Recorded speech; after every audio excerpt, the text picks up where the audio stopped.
Yeah, Jennifer and Erica, as you know, the entire newsroom, the entire country held our collective breath as Artemis II careened back toward the Earth around 8 p.m. this evening. It was an exhilarating end to a history-making mission.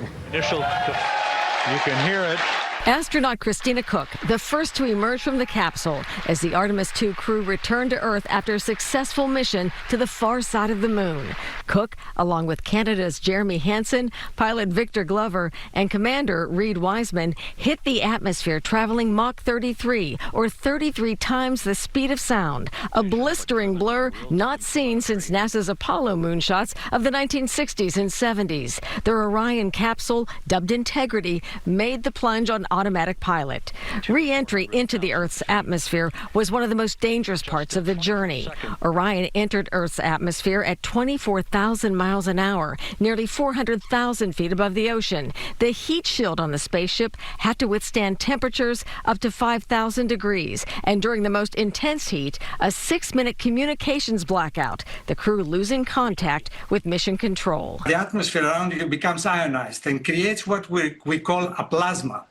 And that plasma shields from communications. Then the nation held its breath again as we watched parachutes deploying to help slow down the spacecraft as it hurled toward the Pacific, splashing down at 8:07 Eastern Time, exactly when NASA said it would. Splashdown confirmed. Navy divers raced toward the capsule, including Vlad Link from Chelsea, who told us earlier, contributing our efforts to NASA and the Artemis II mission is something we take great pride in as part of that legacy.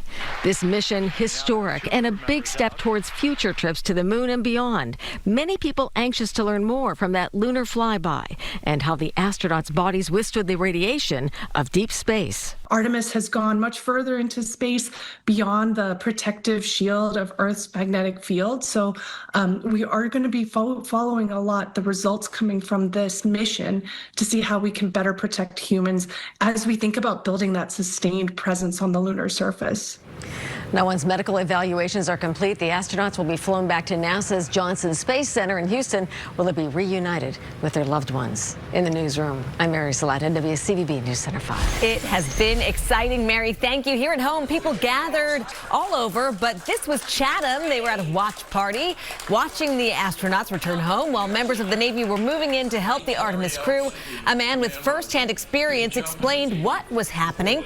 Donald Broderick was the helicopter co-pilot for the Apollo 7 recovery mission. That was in 1968. He shared that experience while watching the return. They inflate some rubber rafts, several of them, and then they'll tie it to the command module on lanyards. And they just come out of they open up the command module and climb out through the hatch and jump into the rubber raft.